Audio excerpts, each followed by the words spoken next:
What's up, guys? How are you doing? Doing all right. Good to see you. Hey, Jesse. Yeah, good to see you. Thanks for having us. Yeah, man.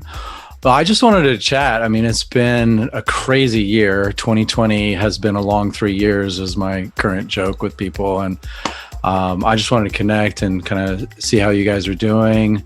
Treavor, I know you just moved from LA back to Colorado, or to Colorado, actually. I don't know if you've lived there before. And I know it's been kind of a wild time in there. So how are you doing, Treavor? How was the move? The move was good. It was definitely the right decision to make. And we made it pretty fast, this decision, because once COVID hit and our calendar was wiped clean of gigs, and I knew that finances were going to change drastically, LA just looked way too expensive. We were living in a really nice house and we had a pool and everything, and it was just very, very expensive. And it's fine when money's coming in, but yeah, we're saving a lot of money to be here. Amani's living in Boulder, so we've been able to work together in the same room quite a bit, which is a nice change for us. And it's been good. We actually hang out with friends more often here than we did in LA because it's just an easier city to do that. And we can go up into the mountains, and it's just a better environment to be right now for our lives and for the current situation with no gigs and whatnot. Yeah.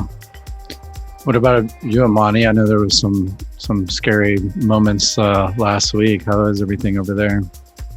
Everything's fine now. There's some fires. I live in the hills outside of North Boulder. And so, there's 2 fires that were a couple miles from my house. One of them spread like 10,000 acres in an afternoon.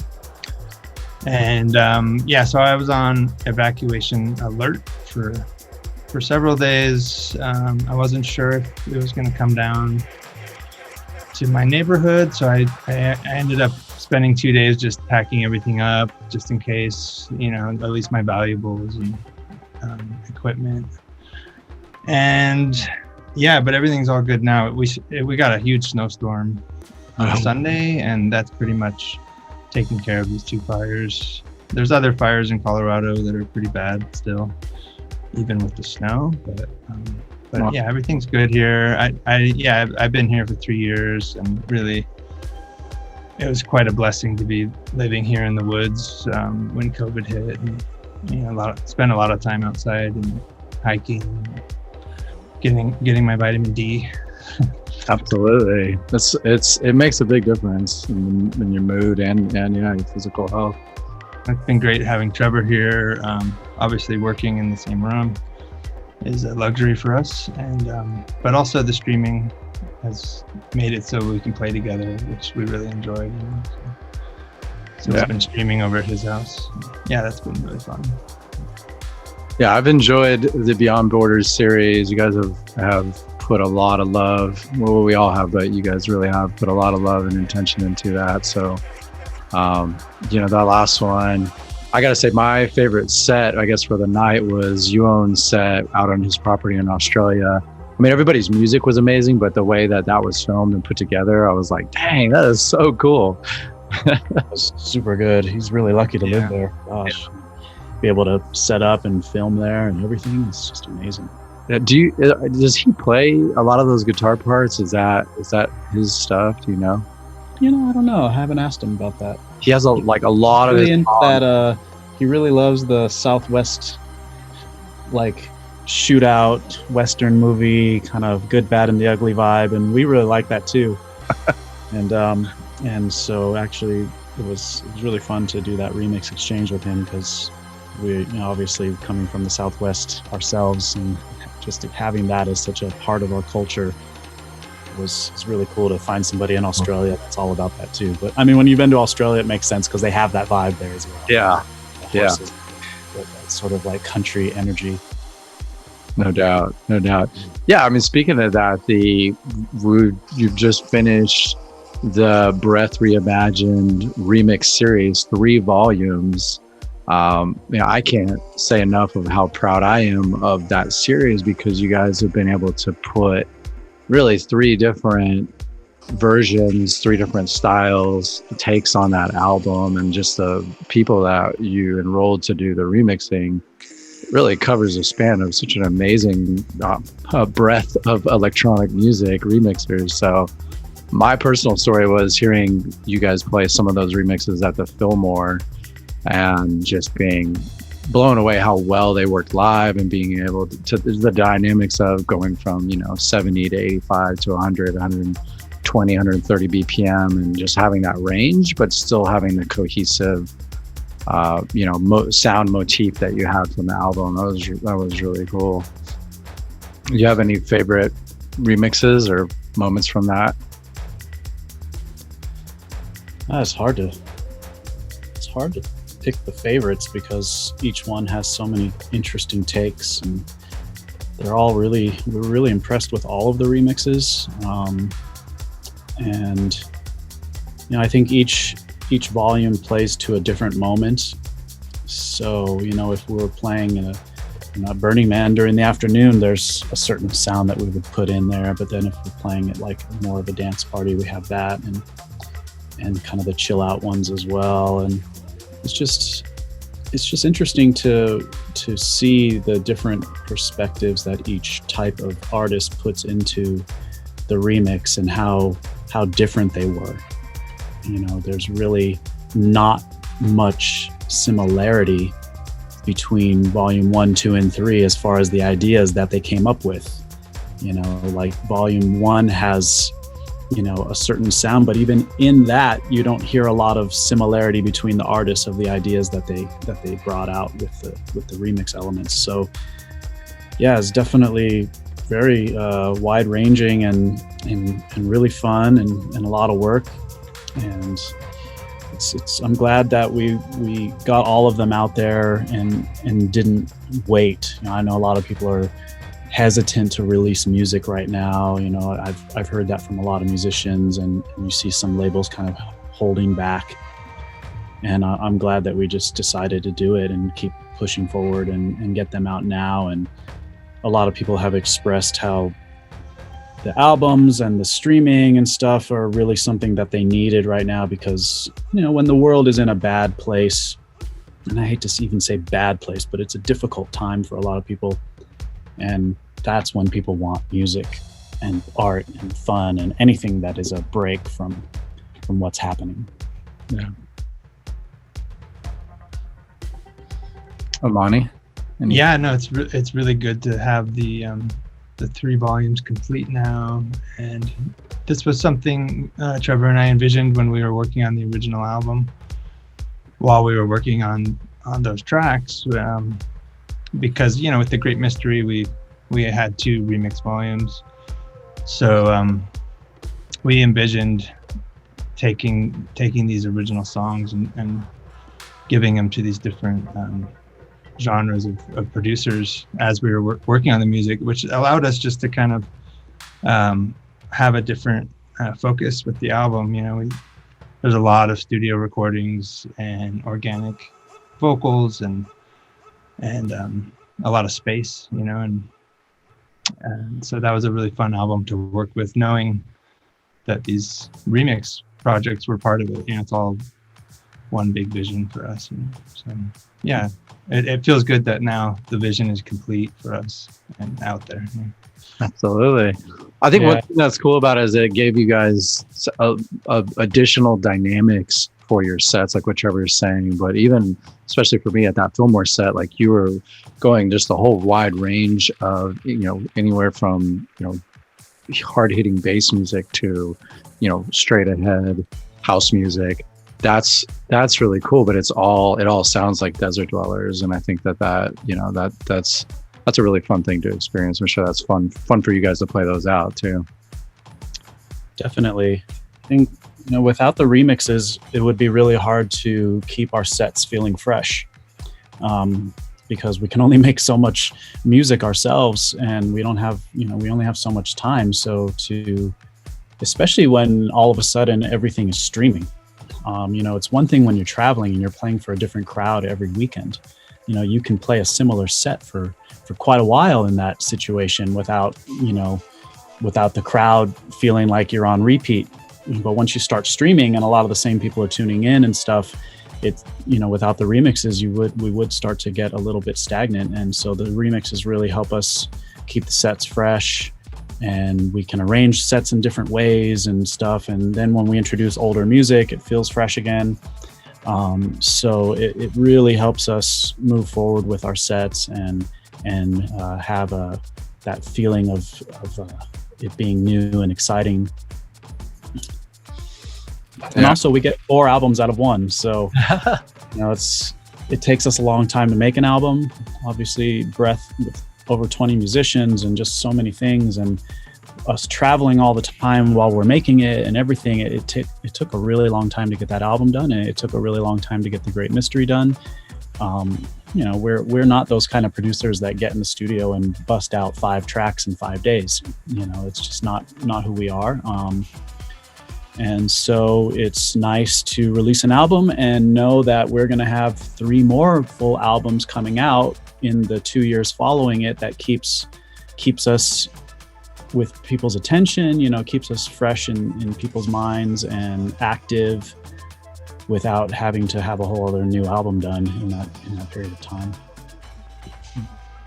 Yeah, and it goes both ways. You know, a lot of these remix projects have helped other musicians and, you know, gain new ears as well. And there's a lot of promoting that has happened over the years. And I think that's also, we create tracks that have really interesting sounds and leads and voices, and a lot of the producers really love getting their hands into that and working with it, you know. So it's like, you know, it goes both ways. And yeah, it's a modern day way of collaborating together with other producers and electronic musicians. And we love remixing other people as well for the same reason, you know. It gives us fresh palette of sounds to work with. Yeah, so one of my favorite moments from this year was the Fantastic Fungi track. And so talk a little bit about how that came about, working with Paul. I mean, obviously he's known around the world for being this, you know, expert on mushrooms and sort of being this figurehead in the scene. And I think, yeah, I mean, you guys know him personally and sort of have a relationship with him, right? Yeah, for sure. I can tell you the story of how he got introduced to our music. So, you know, Paul, if you know Paul, he wears this hat and it's made out of mushrooms. It's like a mushroom felt hat, you know, it's very Paul Stamets. After one of our gigs, I saw a fellow who looked just like Paul wearing one of these hats, and I thought it was Paul. It ended up being his friend George, who also owned a hat. And this was maybe like 3 years ago. The Great Mystery had just come out. So I went up to, you know, Paul and introduced myself and gave him The Great Mystery. And he said, "No, I'm George, but I'll give it to Paul."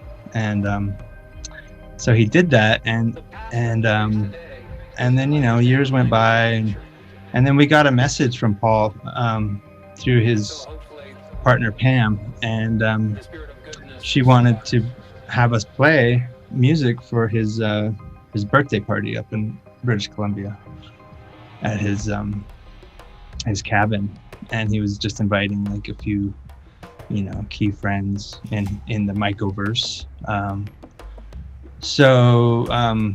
It wasn't a huge budget, so we decided to do it solo, and I went because I have family up in British Columbia, and I was able to visit them as well on the same trip, which is always good. So after talking with him, it turns out that he had been blasting The Great Mystery in the lab where they do all the research and stuff, and he and all his workers just loved it, you know, and turns out he's a huge Desert Dwellers fan at this point when I went and played for his birthday party. So and we're huge fans of his work and all that he's doing for the environment and health and medicine, you know, depression and cleaning up, you know, toxic spills and helping the bees. And there's so much that he's doing that is just incredibly cutting edge stuff that's going to help this planet. And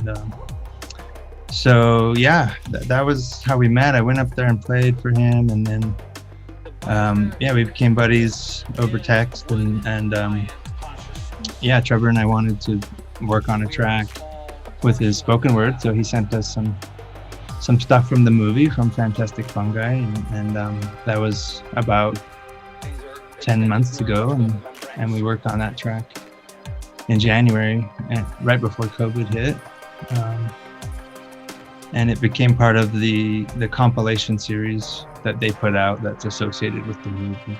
And yeah, we're also working on another track with his vocals now, and there was another one that we worked on with Burn & Noise that also came out. So yeah, it's a really fun collaboration. He has some great things to say, and we'll continue working with him on that. That's right. We had him on the Beyond Borders, and he spoke, and then two people, I'm blanking on their names, but two people from the film also spoke, right? And so the film is gorgeous, and obviously, like you said, you're talking about all of the ways that mushrooms can help the world. So, and this is really cool. It's like all of the answers are there in nature if we would just really like take a moment to stop and listen and look for them, right? And he's sort of taking that message on. Yeah, I think people have feared mushrooms because they associate them with death and decay, right? We're seeing now that they're really the bridge between all life, and they're even the oldest life form on the planet, multicellular life form. So in a way, we all come from mushrooms originally.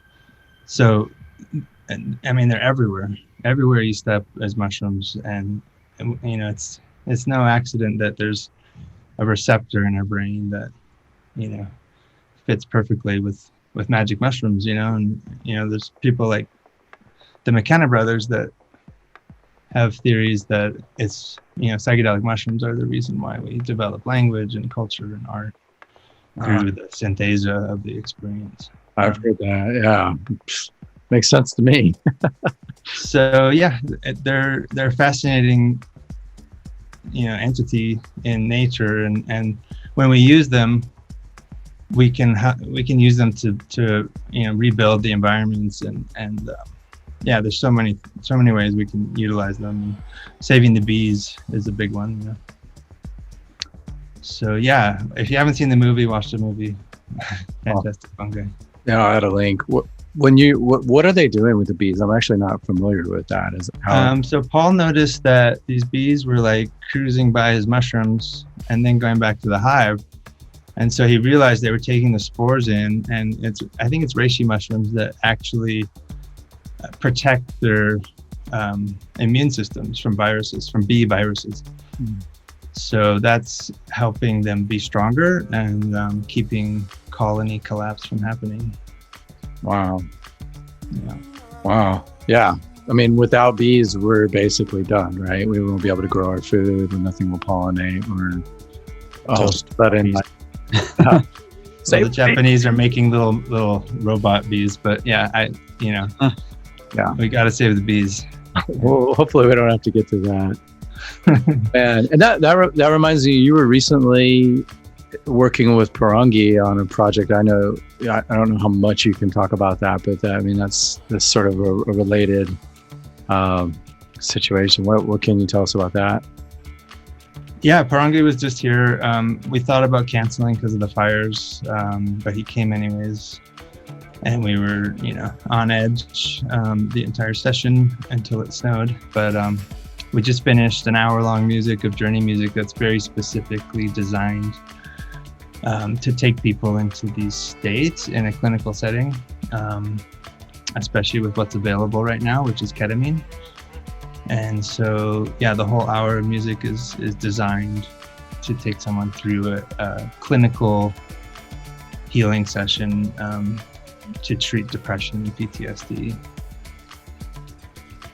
Which, I mean, we're seeing millions of dollars being invested into real scientific research. John Hopkins, Tim Ferriss is a huge investor in this stuff. I mean, I think there's I mean, the FDA is, you know, stage 3 for MDMA, and we're seeing real progress. This all got sort of shut down in the end of the 60s. I think Timothy Leary and some of the people like made some critical missteps in how they evangelized and sort of were irresponsible with the use of it, and then sort of got tied to obviously the hippie movement and Richard Nixon sort of villainizing them and using that as a way to sort of, this is a counterculture, let's kind of swing back from the civil rights movement and women's lib and all of those things. So it's like we're finally back to having our eye on the ball of like, how can we heal people with these medicines and allow them to access their trauma in these safe spaces, and then bring forth this stuff and sort of honestly, like from what I understand, sort of reprogram them to have a different level of emotional attachment to those traumas. So they're in their safe space. They experience these sessions with guided counselors and trained professionals, and then they're able to basically rewrite those memories in a way that doesn't cause them to sort of have these traumas, relive these traumas again and again. Yeah, exactly. Yeah, there was 20-year dormant periods, right, from 1970 to 98 or 99, and then they started opening it up a little bit, but it isn't until very recently that there are these clinics, and we're talking about making it legal. I think Oregon's voting on psilocybin pretty soon, so fingers crossed that passes. Yeah. And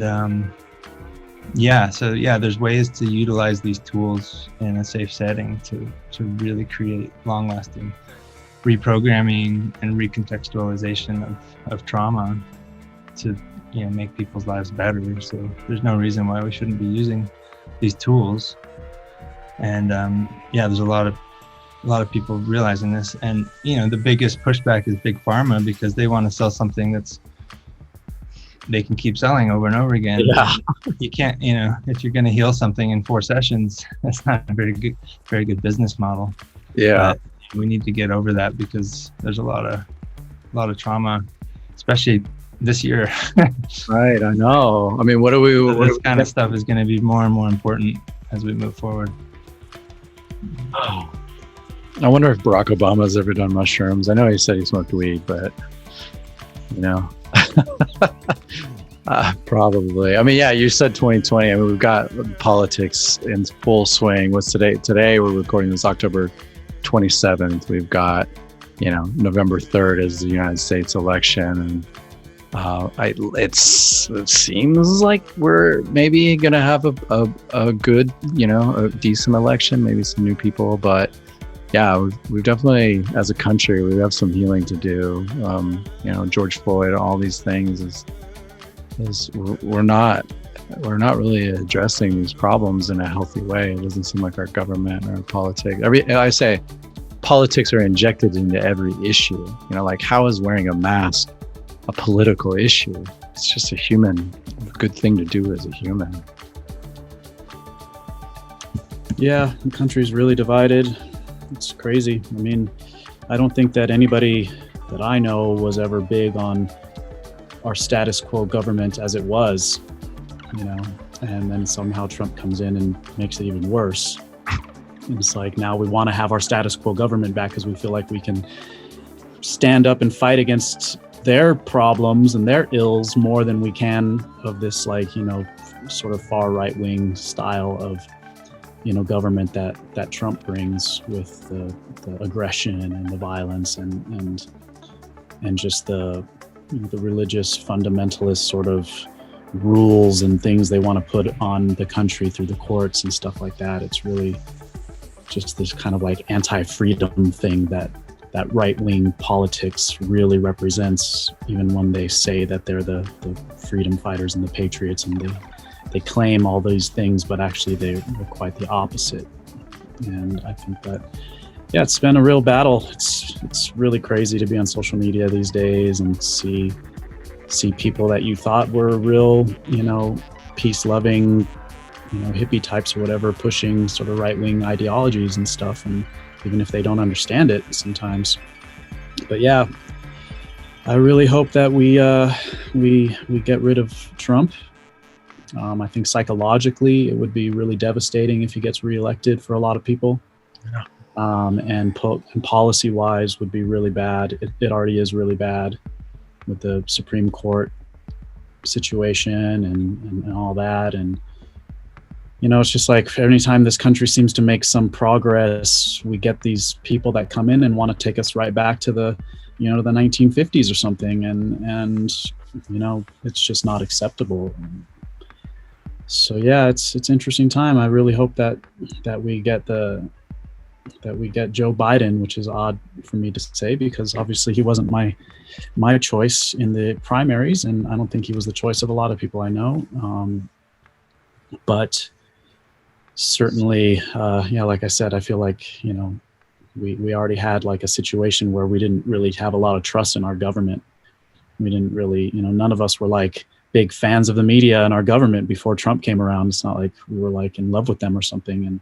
But somehow it's gotten worse. And so, yeah, in a way, if we need to take a step back to take a step forwards.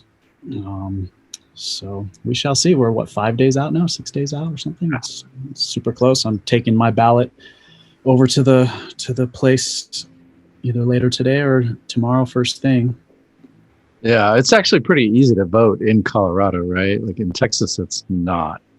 I'm in Austin, Texas. Yeah, which is just bizarre. Like, let's make it hard to vote. It's like the most anti-American mentality to have. Like, yep.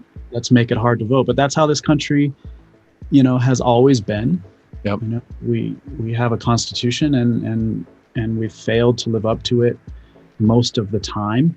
There are certain things that are great about this country, obviously, but we have this constitution that says all these great things, and yet here we are with black people being shot by cops or that are unarmed or like struggling with mental illness and they get shot, like instead of having a compassionate approach to things. And it's really bad. We have people saying that systemic racism doesn't exist, which is just mind-boggling to me. I mean, do you not know what the drug war is? Yeah.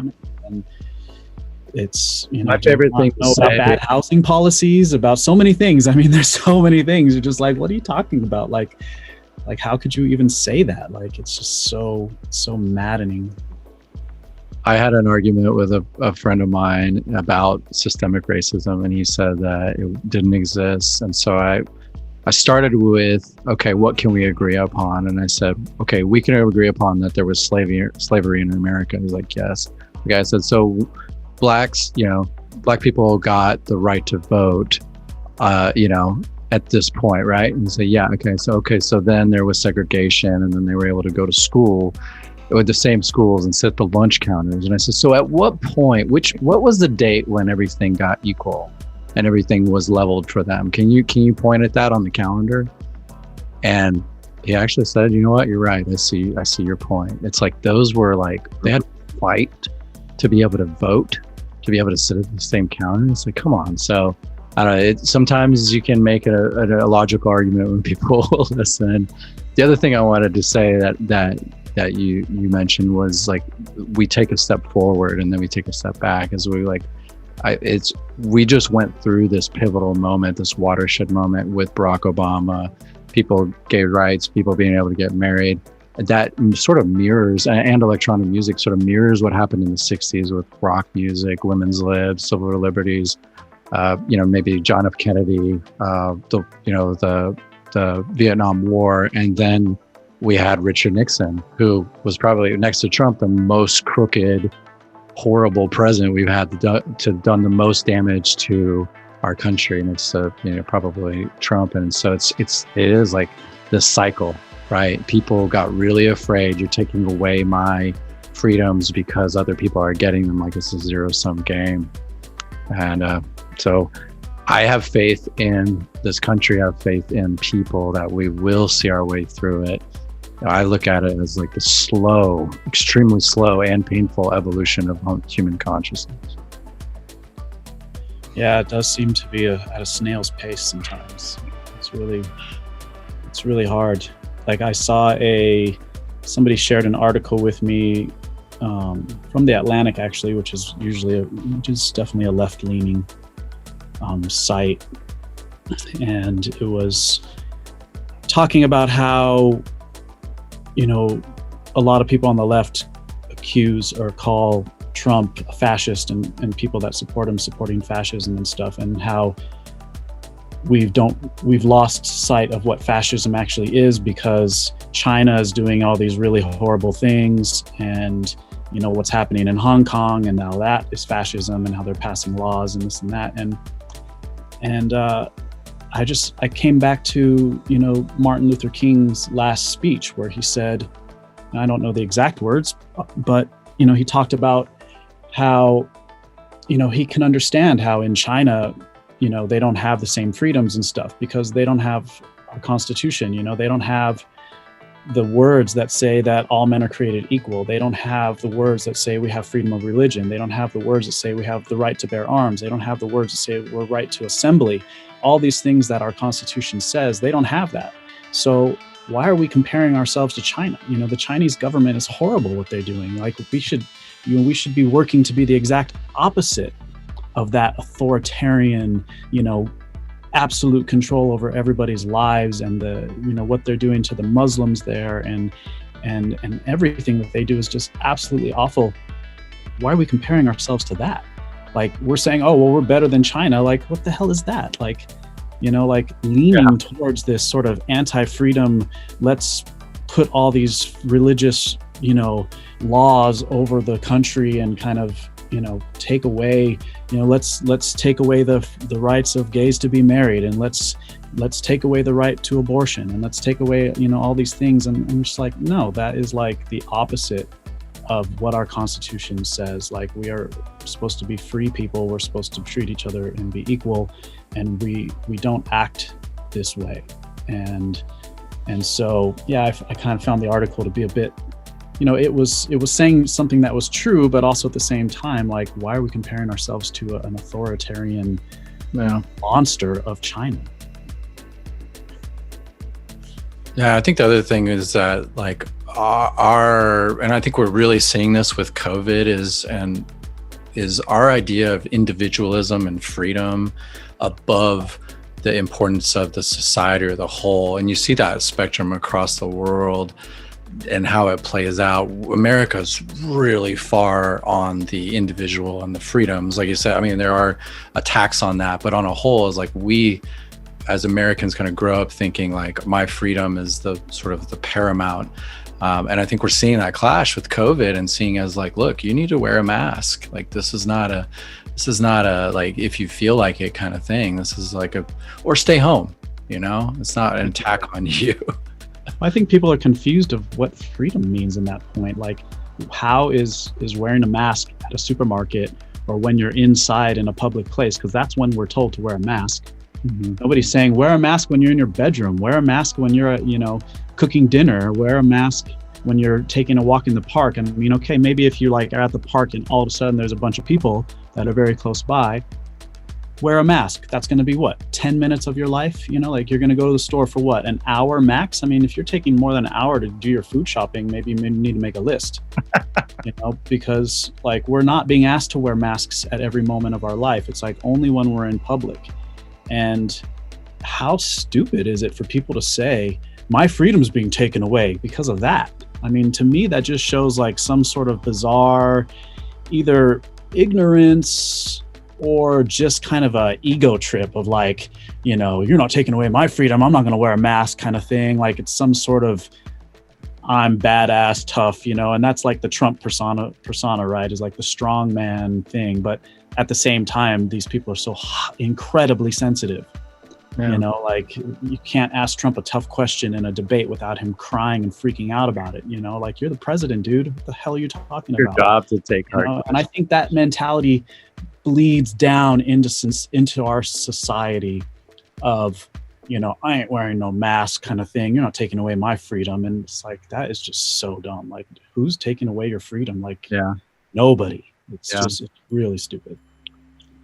Well, I mean, I think we all want to have empathy as much as possible, right? I mean, I think that I see you guys sort of saying that in a number of different ways. And obviously with your music, you really, I think, are trying to create something beautiful for people to have these shared moments. And when I see people acting like that, it's really out of fear or anger, and like it all kind of comes back to fear. And So ultimately for me, I try to go back to having some empathy for these people, trying to understand where they're coming from, but it's hard. It's hard.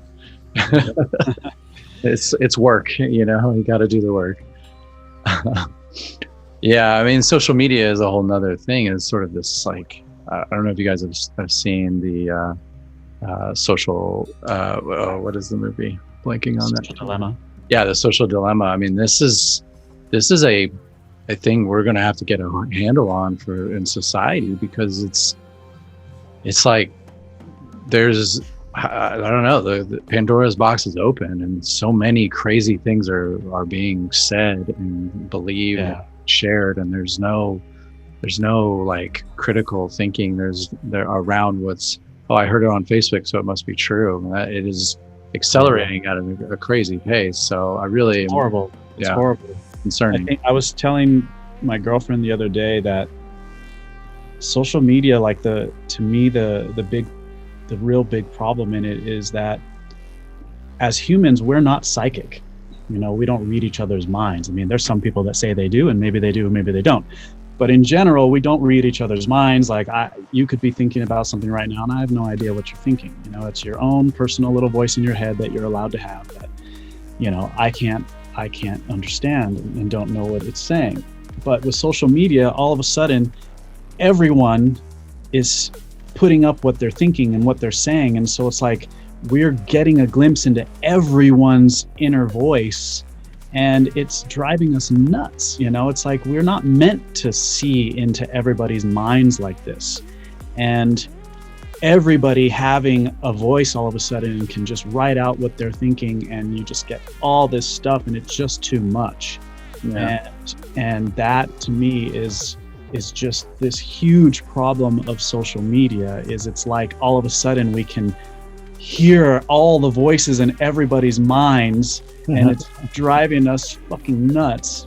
It's schizophrenic. And it's like a form of global schizophrenia in a way, because too many people are speaking their minds, and it's like you would never know how most of these people think about all these different issues, and you wouldn't care if social media didn't exist. Like we didn't 30 years ago when social media and all these things are, when we were younger, because all of us are of age to have grown up without it and grew up without phones and the internet and all that stuff.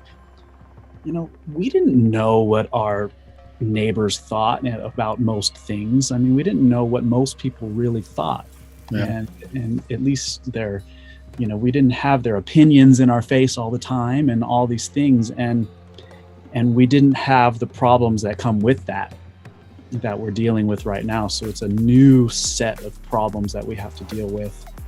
And movies like Social Dilemma, they make a lot of sense of it, and they speak to it really well. And it is this double-edged sword for us. Like on one hand, the internet and social media are great, and it, we have all this information we can learn, and there's so much stuff out there, and it's great. We can share our music and all these things, and it can be fun. But on the flip side, everyone and their cousin and their uncle has an opinion, and we know what opinions are like, and they've all got them, and they all have to share it, and everybody's got to, and then you get the trolls, and you get all these things, and it's like a schizophrenic thing. Like you're hearing all these people's thoughts, and it can really suck, and it can really piss you off and make you turn on people. And I for sure this year have disassociated with a lot of people, because I've just seen into their minds, and I don't like what I've seen, and I've just there's only so much room in our lives for so many people, and I've just blocked a ton of people out of my existence, because I don't like what I'm seeing in them, and it's unfortunate, but social media does that. I think that's a good lesson of, like, I do that with my phone. Control your notifications, control your information flow. Like, what are you tapping into and how often? Because it can really poison your mind, right? You get sucked into one of those debates or whatever, and you just exerting this like energy into it. It's like, well, you're probably not going to change their mind. And I'm guilty of it. I've done many of these, but it's choose your battle. Amani's good at staying out of it. Yes, he is. I learned that way before COVID, you know, I had already jumped ship from Facebook to Instagram like 3 years ago. And, but pretty much this year, you will never see me on Facebook.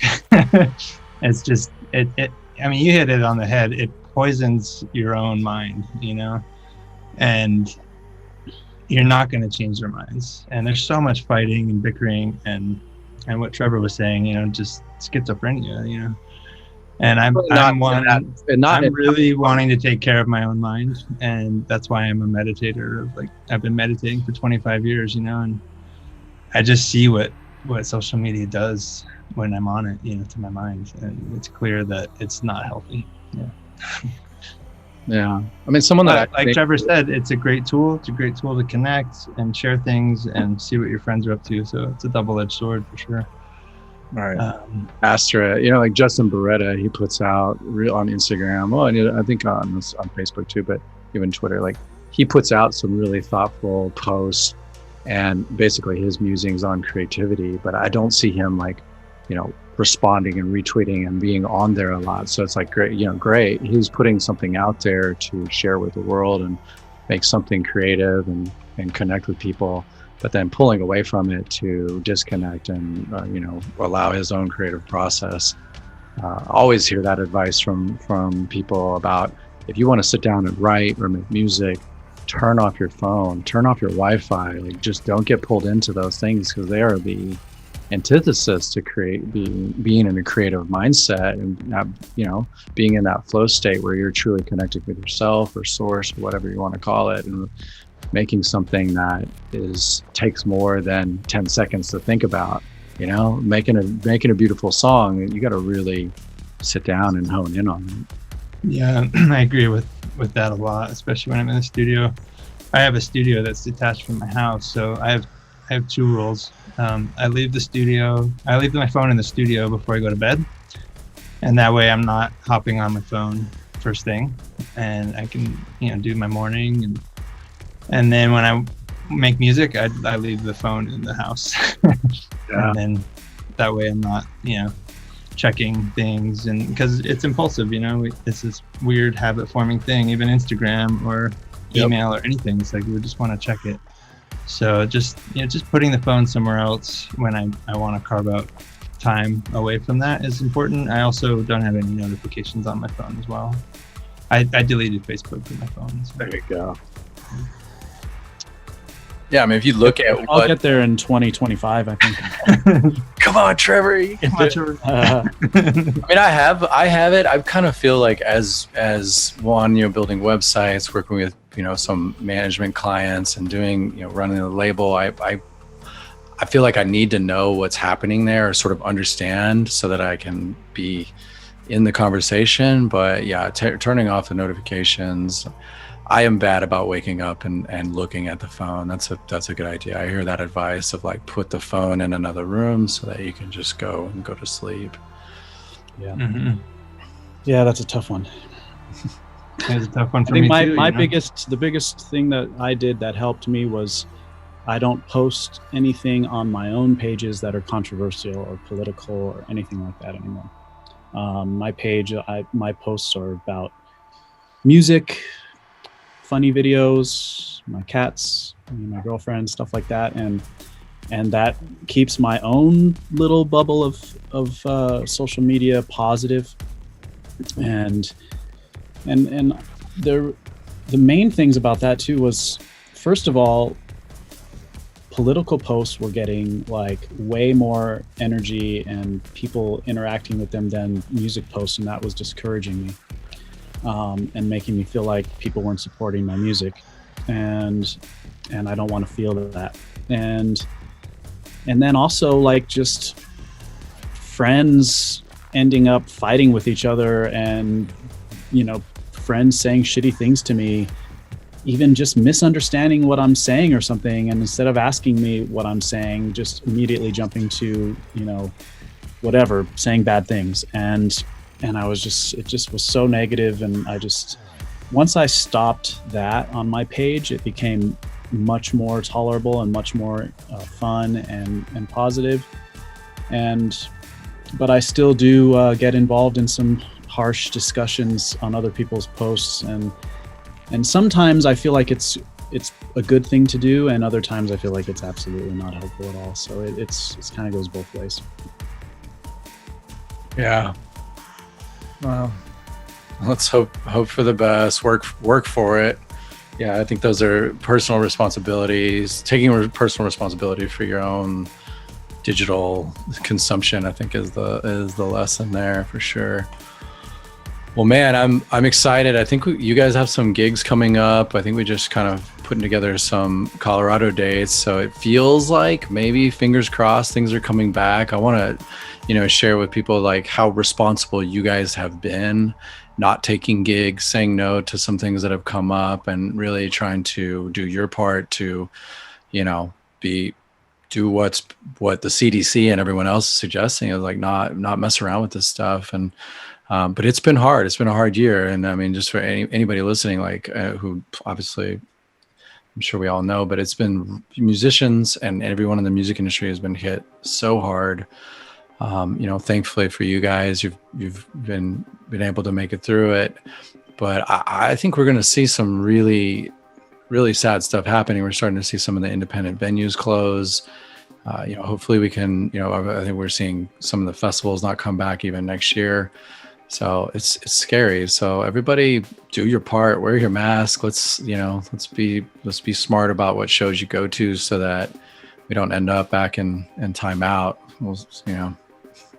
Yeah, I think that we're going to end up back in timeout here pretty soon, and on some level or not. I read yesterday that Denver is talking about going back into a state of lockdown because they've passed the 5% threshold. It's now at like 6.8% positive rate for testing. So they're thinking about that. But I think that, I don't think I know that what's happening is because testing is becoming, it has gotten pretty easy to do. And then now there's rapid testing and people are getting COVID certified. So events are able to have people do testing before they go to the events and then do a rapid test before they go into the event. And this is going to be a way forward for events that don't have to have everybody far away from each other, and we can actually dance together and whatnot. And in between now and then, we're definitely seeing the shows like the Midways in San Francisco, where they set up the tables outside and they're all socially distanced and they make sure people are wearing their masks for the most part, and they do a good job. And I played that gig with them recently, and it was very well done. And they were able to have a lot of people there because they have a long street that they filled, and that was really cool. And you have the drive-in shows, and Elements is doing the testing thing in New York, New Jersey, and that's worked out well for them. They've been able to have like 500-person events where people didn't have to go in and stay away from each other. So I think that this is a good way forward, and I think that the thing is we were very supportive of the country, taking a break and locking down when COVID first hit and everything. And, we wear our masks and we don't complain about that. We think it's an important thing for people to do when they're in public indoor places, especially with each other. Like it obviously really helps with the transmission of the virus. And I think anybody who disagrees with that is disagreeing out of some sort of conspiracy thing that they believe, or something else that's like just not really true. Yeah. But the problem is you can't shut down an economy and not give those people the support that they need to come back to life when things get back to normal. You can't make a stimulus plan that gives billions of dollars to huge corporations and enriches the already wealthy even more, and allows right now our country looking at 1 in 6 small businesses shutting down for good. You can't do that. You can't shut down the music industry and not help these venues pull through to the other side. And that is the problem. And that is the real issue that we're facing here, is we have a government who is unwilling politically or whatever it is with their, the two sides fighting each other. And then you have the White House and you have all this shit going on and each one saying, oh, it's their fault. It's their fault. Yeah. Meanwhile, all these businesses are going down. We have music venues shutting down. We have all these musicians who are really struggling to get by. I mean, we, like you said, we were fortunate. We've built our brand, and we have so much music out there and merch and all this stuff. And we've been able to pull through this time. It's not been easy. We're in debt. We have some issues, like it's not like it's like a walk in the park or something. We lost a lot of money this year. Yeah. But the fact that our government hands us $1,200 once and then some extra unemployment. I mean, even if we got the maximum unemployment, which we did not because we're musicians, we're independent contractors, we have all these, we're not just regular employees. So because the government is not helping people get through this time is to me is the real problem here. It's not that we are just like, screw it, we want to get back to partying or something like that. Like I'm cool with like taking a break, but you can't take a break and be like thrown in the trash and like not have your career and everything. I mean, in England, the politicians are telling them, we'll find a different job. Yeah. Telling entertainment people like, what is that? Like that is some serious bullshit. Yeah, we spent 30 years developing that skill and that creative idea. And then like you said, like, where is everybody going during this time? We've gone to music, movies, books, the arts for refuge, for solace, to see beauty and be like, well, at least I can tune into a live stream. And it's just the disconnect there is it's so disheartening. But I just wanted to say, I think you guys are one, you're amazing, you're creators, you sort of lead the world, not just you, but the artists, musicians, like we're leading the world and kind of just trying to create beauty in this time. And it has been amazing to watch how resilient artists have been. The electronic community, has been supportive of each other and kind of finding new ways.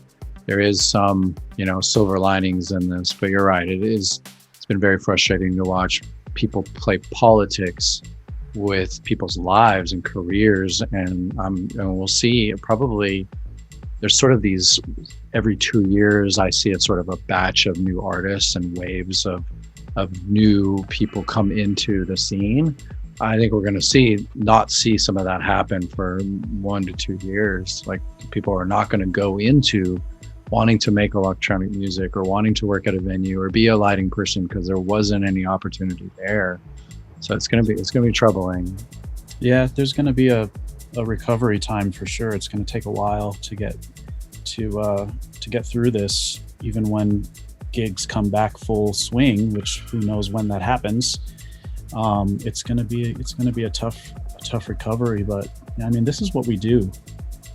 And we're gonna keep doing it. Nobody's gonna stop us from doing what we do. So, it's just a matter of standing our ground, and hoping that we get the right vote, and hoping that a new government comes in and has more compassion and doesn't play politics so much with our livelihoods, because we pay taxes. We are, we're hard workers.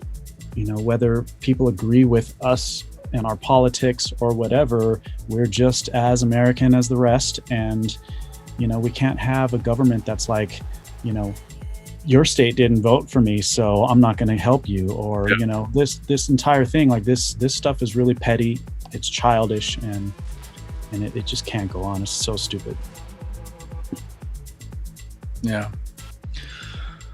Well, switching gears a little bit here. What do you have coming up? You guys are working on some new music. I know that there's some cool things happening. Yeah, we've done some really fun remixing work this summer for some well-known psytrance artists. So we've been taking those and cutting them in half and making some bass music, which is fun for us. The last album was in that slow house genre, so it's been fun for us to do some like 70 BPM bass music for a bit. We're gonna compile these remixes with some other remixes we've done over the past couple of years and put out another volume of Desert Dwellers remixes that series called Night Visions. This will be the third in that series. So we're buttoning that project up.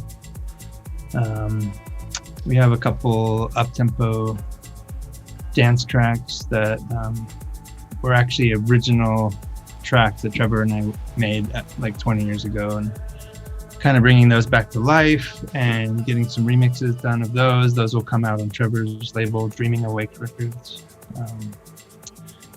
And yeah, we're working a lot on our solo projects. I have a new deep ambient remixes album coming out under the Liquid Bloom catalog soon, and Trevor's working on his solo stuff as well. So yeah, lots of things going on always for us. Yeah, so I love how the Trevor's more on the house sort of up tempo side, and you're more on the slower. And then there's like this, when you guys come together, there's sort of this fusion of things happening there. I love that about collaborations, how it's like this two things mixing. Yeah, that's always been us, you know. I went to music school. I was studying world music and composition, and also I was into raving and throwing raves and electronic music as well. But my first album was very down tempo, mixed with world music. And Treavor, you know, being such a versatile DJ in all the genres really. And yeah, we met in '98, and that was always our alchemy, you know, and it worked really well for us. So, yeah. Treavor, what were you a DJ before you were a producer? Is that No, the other way around. Yeah. I started producing in my senior year of high school, making electronic music after discovering kind of acid house and stuff that I liked in it, and bought a sampler and drum machine and everything, and was making the music, just kind of learning on my own. I didn't know what the hell I was doing, but was somehow making songs and figuring out how to make all these seemingly esoteric machines now. Yeah. And I was playing live before I was DJing. DJing I started once I was making money, because I got a job and had a bunch of money, and I just started buying records with my friends, and DJing was more of an easy way for me to perform, because at that time, if I wanted to play live, it was like I had to bring all this shit with me, you know, like a rack of gear and all this stuff, and it was like, you know, I needed a truck to bring my set. and especially because we were throwing our own parties in the desert, it was really destructive on my gear and everything. And so DJing was kind of an easy way out of that, in a way. Like I instantly enjoyed doing it. I found it fun and intuitive for me, just being so into so many different kinds of music, like being able to mix music together and create a story out of all this different music was really fun, and I found it pretty easy. Like it wasn't a big challenge, it was just more fun. So it was like we always wanted to be DJing because it was just so much fun, you know? Getting in the studio and making a track and learning how to use all this gear was hard. You know, it was like DJing was like, oh, this is way more fun. So I just ended up DJing a bit more than producing for quite a while, and then got way back into producing and yeah. Talk about the Moontribe, because I mean, well, I'll tell you my personal story first. I saw Moontribe play after we saw Fatboy Slim and the Chemical Brothers at Red Rocks. I think this was 99 or 2000, and then we went to an after party out in this field, and to me that was like the quintessential way to end a night, like just full on renegade rave out in the field. And it was just nice. Was it kind of out by where the airport is now? Yeah. Yep. Yeah. Okay, I know this party. Yeah, that was 99. That party got busted in the morning, remember? Yep. But I remember it was cool. I remember it was cool because there was the airport out there at the time, but it wasn't DIA. They were building DIA, I think, at the time, but there was a smaller, like the airport out there was smaller at the time, or maybe DIA had just been built or something. I don't remember exactly, but there were airplanes flying overhead really low because they were landing or taking off. And it ended up getting shut down, but we had been partying all night. So it was like 8 a.m. It was like party was over anyways. Yeah, Moontribe is a very interesting entity on its own. It's still going. I mean, it's been over 27 years and it's still going. Obviously, this year has been the first year that we've taken a break from doing the events themselves outdoors because of COVID. So Moontribe has done quite a few streaming events. It's the first, Moontribe anniversary that didn't happen in person. So it's been a weird year for Moontribe as well. But Moontribe is interesting because it never became anything big and trendy or popular. Like, it had some moments where it was heading there, and then Moontribe chose to keep it very underground.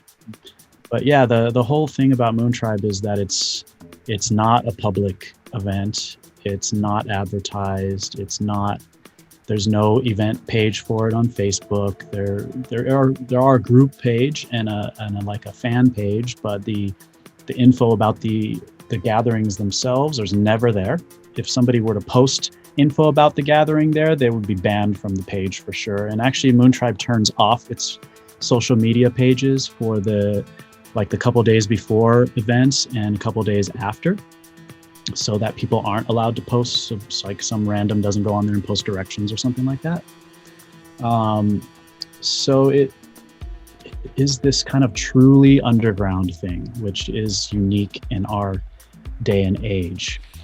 Even other desert gathering crews that, throw parties on the full moons when Moontribe isn't doing it, or, throw new moon parties or whatever, I don't know of any that don't make an event page, and that don't advertise on some level. There probably is some, but I don't really know of them, and good on them for me not knowing who they are. That's the point. But yeah, it's this crazy anomaly in the dance scene that, on a weekend night, Moontribe will attract 1,000 people or more, but nobody's talking about it. You don't hear like Mixmag trying to do an article on Moontribe these days or something like that. Whereas, a group like Desert Hearts comes along and, on their third gathering, they had, probably under 1,000 people there. I think I was there. I think that's one of the first time I played for Desert Hearts, I think was their second or third one. And it was like a Moontribe. There was 500 people, 600 people there. But it was advertised and this whole thing, and they got a ton of press over this event.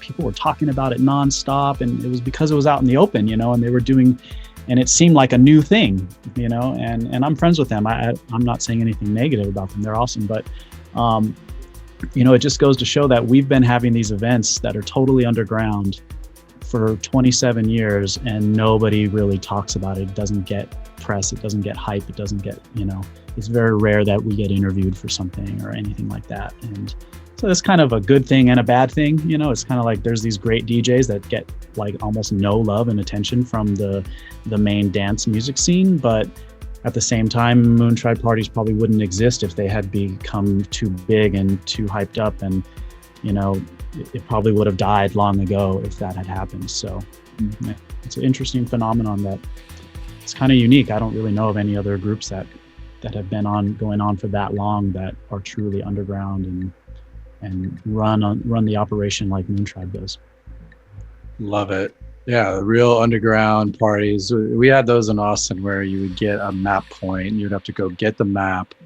And once you got the map, then you could go to the party. And that was that's a lot of fun, much more than it is. And Moontribe was even more underground than that. You weren't going to find a map point, you had to be called by somebody who was in on it or something, and until the email thing came around, and then we have an email list. But even to get on that email list is hard. And now Moontribe is likely to scrap its email list because too many random people have been coming to the events in the last few years, and there's been some problems, and there's been a couple of fights even, which is unheard of out there, and just kind of random people inviting random people, and it's gotten a bit out of control. And so with COVID, think what's happened is it's exposed a lot of those divisions within the group. And you had certain people in the Moontribe community that were like, Moontribe are a bunch of fucking pussies for not doing parties in this time, believing in this pandemic fake conspiracy hoax virus, and this and that.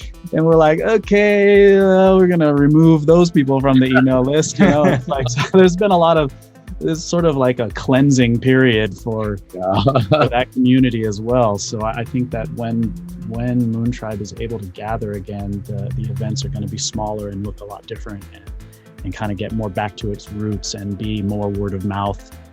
It's been great chatting with you guys. I know I got a couple things I got to run and do. I'm sure you guys have a day, but yeah, good to connect. Really proud to work with you guys. You're amazing people, and we will make it through this crazy year, this election, and there will be more beautiful music and moments to be had.